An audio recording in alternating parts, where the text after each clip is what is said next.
Hello friends, मी आज तुमच्यासाठी घेऊन आली आहे मूंगफलीचा स्नॅक, म्हणजे मसालेवाली मूंगफली पण म्हणू शकता तुम्ही याला. हे स्नॅक नाही का हल्दीराममध्ये पण खूप फेमस आहे बरं का.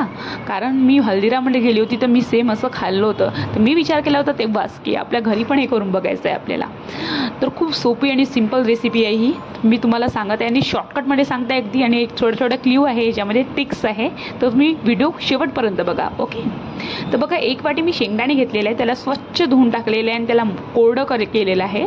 कोरडं केल्यावर एका बाउलमध्ये मी ते शेंगदाणे टाकलेले आहेत, त्यामध्ये 2 चम्मच मी बेसन घातलेलं आहे आणि 1 चम्मच मी कॉर्नफ्लॉवर टाकलेलं आहे. ठीक आहे, तर मी हे माझ्या क्वांटिटीनुसार सांगत आहे, कारण मी 1 वाटी शेंगदाणे घेतलेले आहे. तुमचं जेवढं मेजरमेंट असेल तुम्ही तसं सांगा, मी माझ्या मेजरमेंटने सांगते. ओके, आणि नंतर मी त्यामध्ये तिखट घातलेलं आहे, थोडासा मसाला घातलेला आहे, हळद घातलेली आहे, थोडंसं मीठ घातलेलं आहे आणि थोडं पाणी घालून मी एका ते मिक्स करून घेतलेलं आहे. आणि बघा, पाणी अगदी थोडं घालायचं आहे तुम्हाला. ठीक आहे, आणि कढई घेतलेलं नाही, कढईला मंद आचेमध्ये मी ते सगळं तळून घेतलेलं आहे मोकळं.